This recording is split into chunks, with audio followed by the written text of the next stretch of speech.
ಆಗ ಆ ಏನು ಜನ್ಮ ಏನಿದೆ, ನಾನು ಒಂದು ರಾಜನಾಗಿ ಹುಟ್ಟಬೇಕು, ಇಲ್ಲ ನಾನು ಒಬ್ಬ ಬ್ರಾಹ್ಮಣನಾಗಿ ಹುಟ್ಟಬೇಕು, ಯಾವ ರೀತಿಯೂ ಆಲೋಚನೆ ಮಾಡಬಹುದು.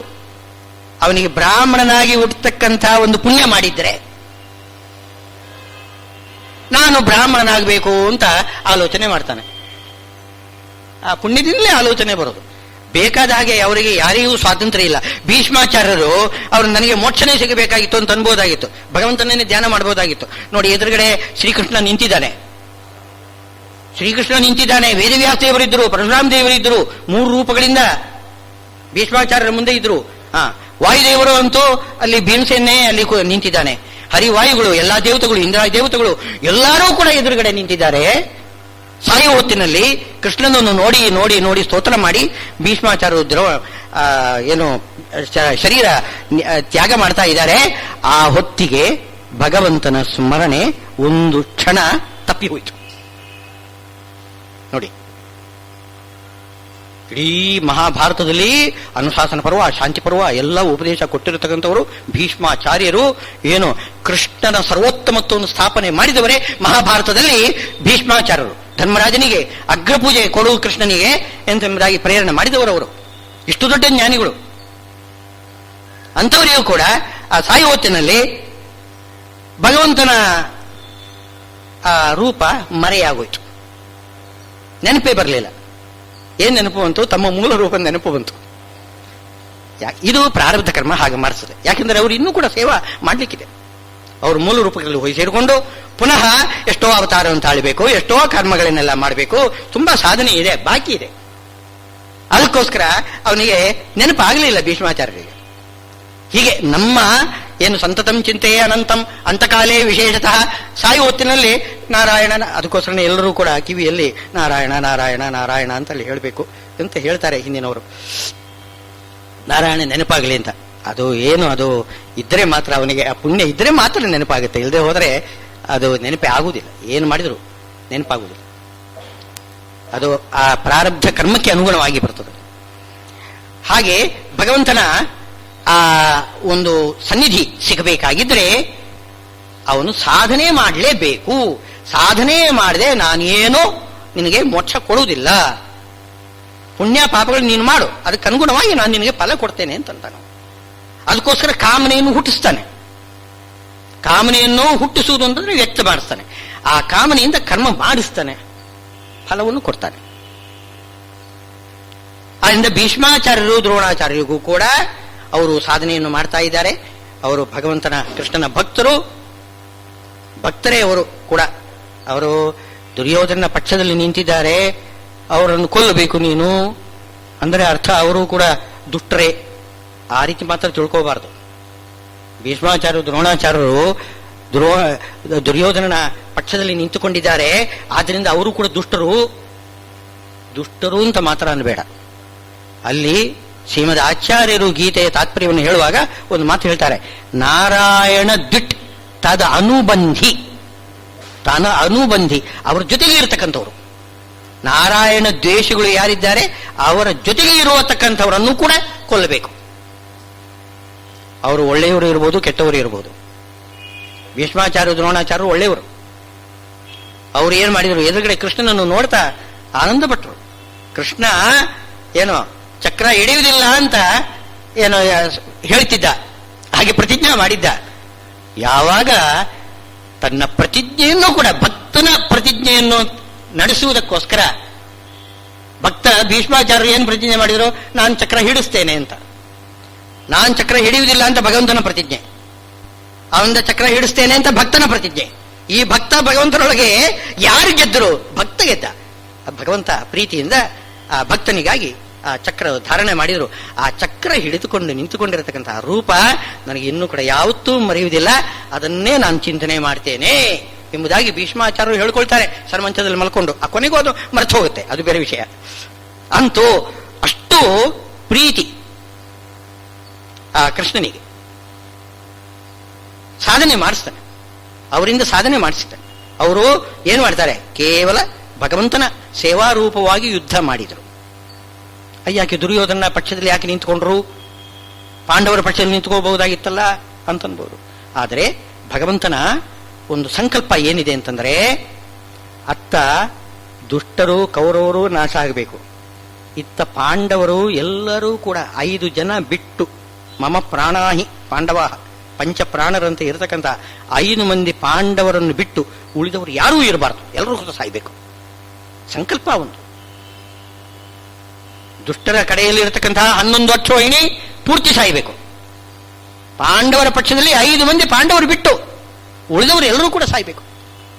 ಯಾಕೆ ಅಂತಂದ್ರೆ 2 ಕಾರ್ಯ. ಒಂದು ಧರ್ಮ ಏನೋ ಭೂಭಾರ ಹರಣ, ಅದಕ್ಕೋಸ್ಕರನೇ ಹುಟ್ಟಿದ್ದಾನೆ. ಹೌದು, ಭಗವಂತ ಅವತಾರ ಮಾಡಿದ್ದು ಅದಕ್ಕೋಸ್ಕರನೇ. ಭೂಭಾರ ಹರಣ, ದೈತ್ಯಗಳನ್ನೆಲ್ಲ ನಾಶ ಮಾಡಿಬಿಡ್ತಾನೆ. ಆದರೆ ಮುಂದಕ್ಕೆ ಬರುವುದು ಯಾವುದು? ಈ ದ್ವಾಪರದ ಕೊನೆಯಲ್ಲಿ ಬರತಕ್ಕಂಥದ್ದು ಯಾವುದು? ಕಲಿಯುಗ. ಕಲಿಯುಗದ ಬರಬೇಕಾಗಿದ್ದರೆ ಅಲ್ಲಿ ದುಷ್ಟರು ಯಾರೂ ಇಲ್ಲ, ಸಜ್ಜನರು ಮಾತ್ರ, ದೇವಾಂತ ಸಂಭೂತರು ಮಾತ್ರ ಇದ್ದು ಬಿಟ್ರೆ ಕಲಿಗೆ ಪ್ರವೇಶ ಮಾಡಲಿಕ್ಕೆ ಆಗುವುದಿಲ್ಲ. ಕಲಿ ಪ್ರವೇಶ ಮಾಡಬೇಕು, ಅದು ಅವನ ಒಂದು ಸಂಕಲ್ಪ. ಕಾಲ ಕಾಲಕ್ಕೆ ಏನೆಲ್ಲ ಆಗಬೇಕು ಅದು ಆಗಲೇಬೇಕು. ಯಾಕಂದ್ರೆ ಅವರು ದೈತ್ಯಗಳಿಗೂ ಕೂಡ ಸಾಧನೆ ಆಗಬೇಕು ತಾನೆ, ಎಲ್ಲರಿಗೂ ಕೂಡ ಸಾಧನೆ ಆಗಬೇಕು. ಅದಕ್ಕೋಸ್ಕರ ಕಲಿಯುಗ ಬರಲೇಬೇಕು. ಕಲಿಯುಗ ಬರಲಿಕ್ಕೆ ಇಲ್ಲಿ ದೇವಾಂಶ ಸಂಭೂತರು ಇದ್ದು ಬಿಟ್ರೆ ಕಲಿಯುಗ ಬರೋದಿಲ್ಲ. ಅದಕ್ಕೋಸ್ಕರ ಅವರನ್ನು ನಾಶ ಮಾಡಬೇಕು. ಅದಕ್ಕೋಸ್ಕರ ಭಗವಂತ ಭೀಷ್ಮ ದ್ರೋಣಾಚಾರ್ಯರನ್ನು ತನ್ನ ಒಂದು ಸಂಕಲ್ಪಾನುಸಾರವಾಗಿ ದುರ್ಯೋಧನ ಕಡೆಯಲ್ಲಿ ನಿಲ್ಲಿಸಿದ್ದಾನೆ. ಪರಶುರಾಮ ದೇವರು ಭೀಷ್ಮಾಚಾರ್ಯರಿಗೆ ಉಪದೇಶ ಮಾಡಿದ್ದು ತತ್ವೋಪದೇಶ, ಇದು ಬಿಲ್ಲು ವಿದ್ಯೆ ಉಪದೇಶ ಮಾಡಿದ್ದು ಯಾತಕ್ಕೋಸ್ಕರ? ಕ್ಷತ್ರಿಯನ್ನು ಸಂಹಾರ ಮಾಡಲಿಕ್ಕೆ ಹೊರಟವರು ಪರಶುರಾಮ ದೇವರು. ಕ್ಷತ್ರಿಯ ವಂಶವನ್ನೇ ಸಂಹಾರ ಮಾಡಲಿಕ್ಕೆ ಹೊರಟವರು ಭೀಷ್ಮಾಚಾರ್ಯರನ್ನು. ಭೀಷ್ಮಾಚಾರ್ಯರವರು ಕ್ಷತ್ರಿಯರು ತಾನೆ. ಭೀಷ್ಮ ಆಚಾರ್ಯರು ಅಂತ ಹೇಳ್ಬೋದು ನೀವು, ಆಚಾರ್ಯರಲ್ಲ ಅವರು, ಬ್ರಾಹ್ಮಣರಲ್ಲ ಅವರು ಕ್ಷತ್ರಿಯರು. ಅವರನ್ನು ಕರೆದು ಪ್ರೀತಿಯಿಂದ ಎಲ್ಲವನ್ನು ಉಪದೇಶ ಕೊಟ್ಟರಲ್ಲ ಪರಶುರಾಮ ದೇವರು. ಯಾತಕ್ಕೆ? ಅದು ಮುಂದಕ್ಕೆ ಏನು ಪಾಂಡವ ಕೌರವರ ಯುದ್ಧ ಆಗ್ತದೆ, ಕೌರವರ ಬಳಿಯಲ್ಲಿ ನಿಂತುಕೊಂಡು ಪಾಂಡವರ ಮೇಲೆ ಅವರು ಯುದ್ಧ ಸಾರಬೇಕು. ಆವಾಗ ದುರ್ಯೋಧನಾದಿಗಳಿಗೆ ಒಂದು ಧೈರ್ಯ ಬರ್ತದೆ. ಇಲ್ಲದೆ ಹೋದ್ರೆ ಅವರು ಯುದ್ಧಕ್ಕೆ ಬರೋದಿಲ್ಲ. ಅವ್ರು ನಾಶ ಆಗಬೇಕಾಗಿದ್ರೆ ಯುದ್ಧಕ್ಕೆ ಬರಲೇಬೇಕು, ಅವರಿಗೆ ಧೈರ್ಯ ಬರಬೇಕು. ಅದಕ್ಕೋಸ್ಕರ ಭೀಷ್ಮಾಚಾರ್ಯ ದ್ರೋಣಾಚಾರ್ಯರಿಗೆ ಒಂದು ದುರ್ಯೋಧನ ಪಕ್ಷದಲ್ಲಿ ಇರಲಿಕ್ಕೆ ಪ್ರೇರಣೆ ಮಾಡಿದರು. ಇಲ್ಲದೆ ಹೋದರೆ ಯುದ್ಧನೇ ನಡೀತಿದ್ದಿಲ್ಲ. ಯುದ್ಧ ನಡಿಬೇಕಾಗಿದ್ರೆ ಸರಿಯಾಗಿ ಏನು ಏಟಿಗೆ ಇದು ರೇಟು ಕೊಡಬೇಕಾದವರು ಯಾರು? ದುರ್ಯೋಧನಾದಿಗಳಲ್ಲ, ಅಲ್ಲಿ ಭೀಷ್ಮಾಚಾರ್ಯ ದ್ರೋಣಾಚಾರ್ಯ. ಅದಕ್ಕೋಸ್ಕರ ಅವನು ನಿಲ್ಲಿಸಿದ್ದಾನೆ ಭಗವಂತ. ಅದು ಅವನ ಸಂಕಲ್ಪ. ಆದ್ರಿಂದ ಭೀಷ್ಮಾಚಾರ್ಯ ದ್ರೋಣಾಚಾರ್ಯರು ಪಾಪಿಗಳು ಅಂತ ಮಾತ್ರ ತಿಳ್ಕೊಳ್ಬಾರದು. ಪಾಪಿಗಳ ಜೊತೆಗಿದ್ರೂ ಕೂಡ ಅವರು ಪಾಪಿಗಳಲ್ಲ.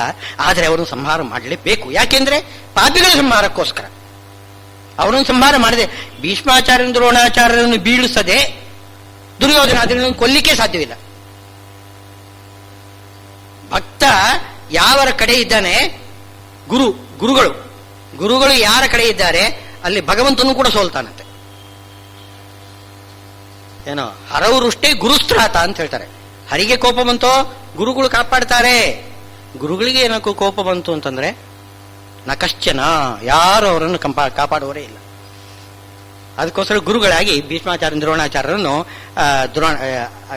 ದುರ್ಯೋಧನಿಗೆ ಕೊಟ್ಟುಬಿಟ್ಟಿದ್ದಾರೆ. ದುರ್ಯೋಧನ ಬಂದು ಕಾಲು ಹಿಡಿದಿದ್ದಾನೆ, ನಮ್ಮನ್ನು ಕಾಪಾಡಬೇಕು.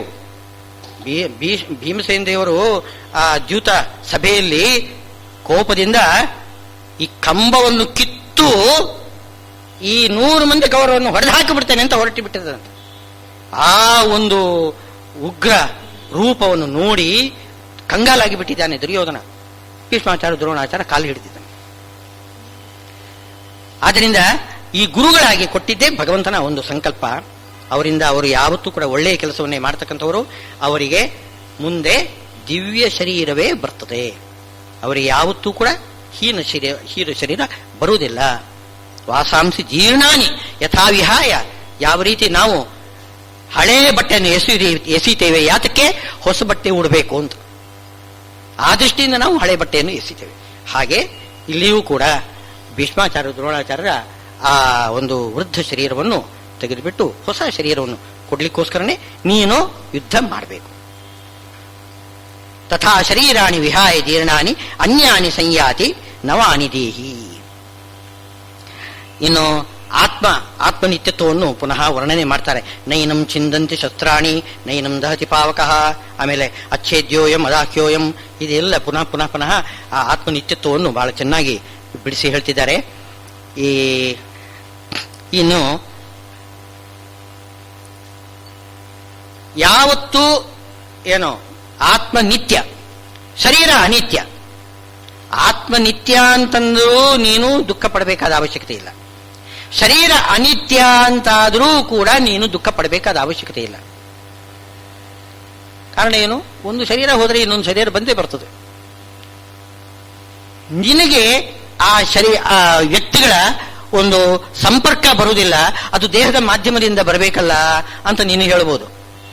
ಆ ಅಭಿಮಾನವನ್ನು ಮಾತ್ರ ನೀನು ಬಿಟ್ಬಿಡು. ಶರೀರಾಭಿಮಾನ ಇದೆಯಲ್ಲ, ಅದನ್ನು ಬಿಟ್ಬಿಡು. ಆತ್ಮಗಳಿಗೆ ಸಂಪರ್ಕ, ಶರೀರಗಳಿಗೆ ಅಲ್ಲ. ಶರೀರಗಳಿಗೆ ಸಂಬಂಧ ಇಟ್ಟರೆ ಅದು ತೀರ ಲೌಕಿಕ ಆಗ್ತದೆ. ಅದು ಯಾವತ್ತೂ ಕೂಡ ಅದು ಶಾಶ್ವತವಾಗಿ ಉಳಿಯುವುದಿಲ್ಲ. ಶರೀರಗಳ ಒಂದು ಆಕರ್ಷಣೆ ಮೋಹ ಇದೆಯಲ್ಲ, ಸತಿಪತಿಯರು ಅಷ್ಟೇನೆ. ಮನಸ್ಸಿನಲ್ಲಿ ಒಂದಾಗಬೇಕು ಅವರು. ಶರೀರದ ಮೇಲೆ ಮೋಹದಿಂದ ಒಂದಾದ್ರೆ ಅದು ಉಪಯೋಗವಿಲ್ಲ. ಆತ್ಮ ಒಂದಾಗಬೇಕು, ಆ ಭಾವನೆ ಇಟ್ಕೋಬೇಕು.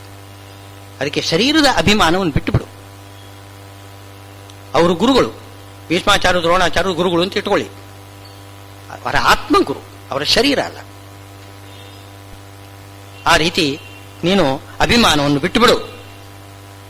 ಆದ್ದರಿಂದ ಶೋಕ ಮಾಡಬೇಡ ಅಂತ ಹೇಳ್ತಾ ಇದ್ದಾರೆ. ಇನ್ನು ದೇಹಿ ನಿತ್ಯಮೌಧ್ಯೋಯಂ ದೇಹೇ ಸರ್ವಸ್ಯ ಭಾರತ ತಸ್ಮಾತ್ ಸರ್ವಾಣಿ ಭೂತಾನಿ ನ ತ್ವಂ ಶೋಚಿತುಂ ಅರ್ಹತಿ. ಶೋಕಕ್ಕೆ ಅವಕಾಶ ಇಲ್ಲ. ಒಂದನ್ನು ಹೇಳಿ ಎಷ್ಟರವರೆಗೆ ಶೋಕ ಪಡಬೇಡ ಅಂತ ಎಷ್ಟು ಸಮರ್ಥನೆ ಮಾಡಿ ಹೇಳಿದರು. ಮುಂದಕ್ಕೆ ಸ್ವಧರ್ಮ ಪಿಚಾವೇಕ್ಷ್ಯ ನವಿಕಂಪಿತು ಮರ್ಹಸಿ.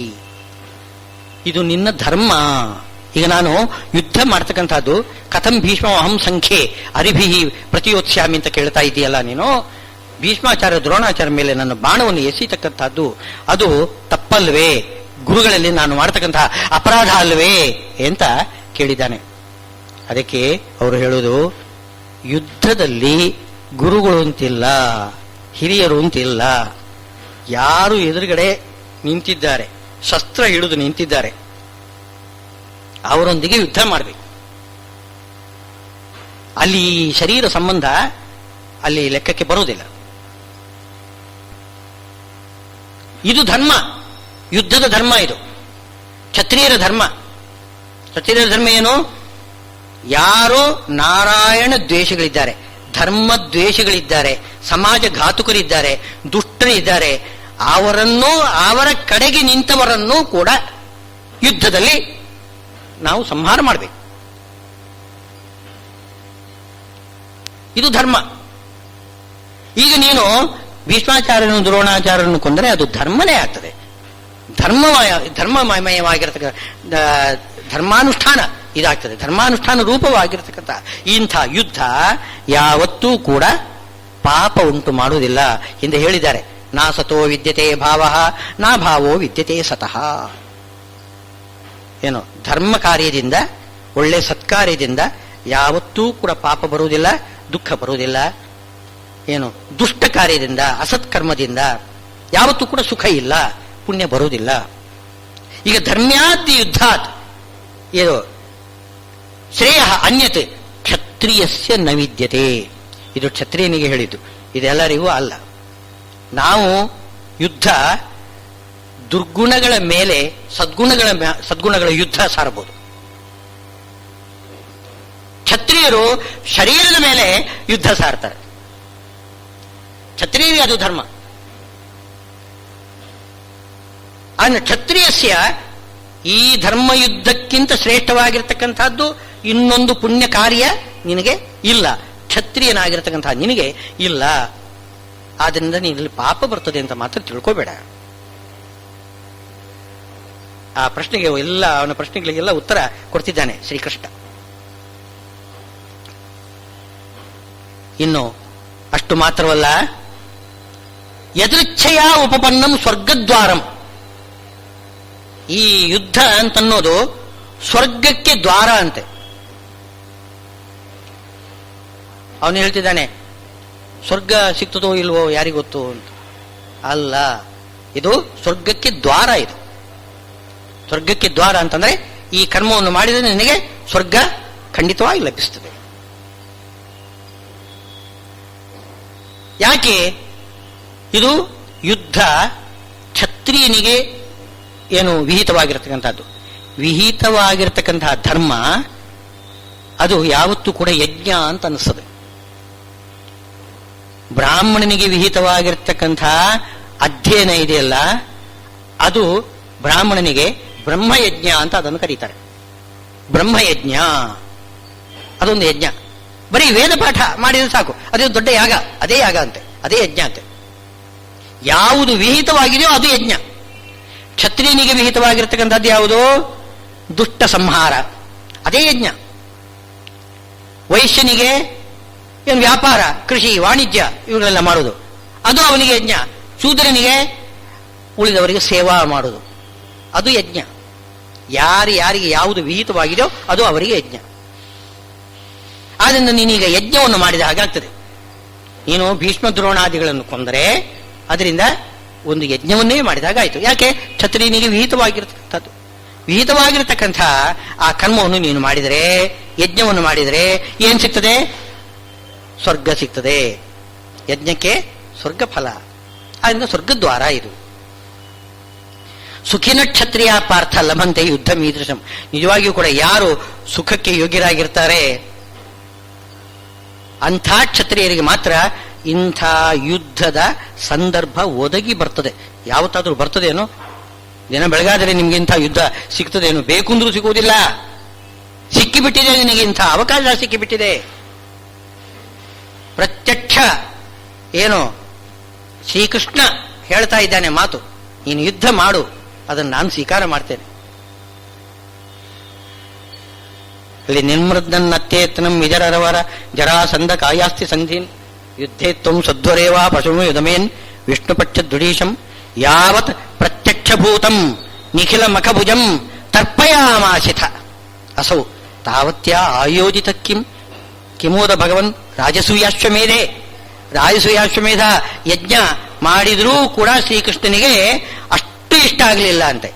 ಪ್ರತ್ಯಕ್ಷವಾಗಿ ಕೃಷ್ಣನ ಮುಂದೆ ಭೀಮಸೇನ ದೇವರು ಜರಾಸಂಧನನ್ನು ಕೊಟ್ಟಿ ಪುಡಿ ಮಾಡಿ ಅವನ ಕಾಲಿಗೆ ಹಾಕಿಬಿಟ್ಟಿದ್ದಾನಲ್ಲ, ಸಮರ್ಪಣೆ ಮಾಡಿಬಿಟ್ಟಿದ್ದಾನೆ. ಅದರಷ್ಟು ಸಂತೋಷ ಏನು, ಬಹಳ ದೊಡ್ಡ ರಾಜಸೂಯಾಗ ಮಾಡಿದ್ದಾನೆ ಧರ್ಮರಾಜ, ಅದರಲ್ಲಿಯೂ ಕೂಡ ಸಂತೋಷ ಆಗಿಲ್ಲ ಅಂತ. ಪ್ರತ್ಯಕ್ಷ ನಿಂತಿದ್ದಾನೆ ಭಗವಂತ. ಅವನು ಕೇಳ್ತಾ ಇದ್ದಾನೆ, ನನಗೆ ಈ ಪೂಜೆ ಮಾಡು, ಈ ಯಜ್ಞ ಮಾಡು ಅಂತ ಕೇಳ್ತಾ ಇರುವಾಗ ಅವನಿಗೆ ಪ್ರತ್ಯಕ್ಷವಾಗಿ ಯಜ್ಞ ಮಾಡಿ ಸಮರ್ಪಣೆ ಮಾಡತಕ್ಕಂಥದ್ದು ಎಂಥ ಒಂದು ಅವಕಾಶ ಎಲ್ಲರಿಗೂ ಕೂಡ ಸಿಗುವುದಿಲ್ಲ. ಅರ್ಜುನ, ಸುಖಿನಃ ಕ್ಷತ್ರಿಯ ಪಾರ್ಥ ಲಭಂತೆ ಯುದ್ಧ ಮೀದೃಶ. ಭಗವಂತ ಸೇವಾವನ್ನು ಸ್ವೀಕಾರ ಮಾಡುವುದೇ ನಮ್ಮ ಒಳ್ಳೆಯ ಒಂದು ಅವಕಾಶ. ನಮ್ಮ ಮೇಲೆ ಅನುಗ್ರಹ ಮಾಡಬೇಕು ಅಂತಿದ್ರೆ ಮಾತ್ರ ಅವನು ನಮ್ಮಿಂದ ಸೇವಾ ಸ್ವೀಕಾರ ಮಾಡ್ತಾನೆ. ಏನೋ ತಿಮ್ಮಪ್ಪ, ಕಾಸು ಬಿಡದ ತಿಮ್ಮಪ್ಪ ಎಂಥ ಲೋಭಿ ಅಂತ ಮಾತ್ರ ಹೇಳಬಾರದು. ಅವನು ಒಂದು ಕಾಸು ನಮ್ಮಿಂದ ತಗೊಂಡ ಅಂತಂದ್ರೆ ದೊಡ್ಡ ಅನುಗ್ರಹ. ನನಗೆ ನಿನ್ನ ಕಾಸು ಬೇಡ ಅಂತ ಅವನು ಅಂದುಬಿಟ್ರೆ, ದುರ್ಯೋಧನ ಇಷ್ಟು ಉಪಚಾರ ಮಾಡ್ತೇನೆ ಅಂತಂದ, ಕೃಷ್ಣ ಬೇಡ ಅಂತಂದ. ವಿದುರನ ಮನೆಗೆ ಹೋದ. ಯಾಕೆ ಹೋದ? ದುರ್ಯೋಧನಿಗೆ ನಾನು ಅನುಗ್ರಹ ಮಾಡುವುದಿಲ್ಲ. ಅವನು ಸಂಕಲ್ಪ ಹಾಗೆ. ಅವನೇನಾದರೂ ಸಂಕಲ್ಪ ಮಾಡ್ತಿದ್ರೆ ದುರ್ಯೋಧನಿಗೂ ಅನುಗ್ರಹ ಮಾಡಬೇಕು ಅಂತ ಇರ್ತಿದ್ರೆ ದುರ್ಯೋಧನ ಕರೆದಾಗ ಬೇಡ ಅಂತ ಅಂತಿದ್ದಿಲ್ಲ. ಯಾಕೆ ಹೋದ ವಿದುರನ ಬಳಿಗೆ?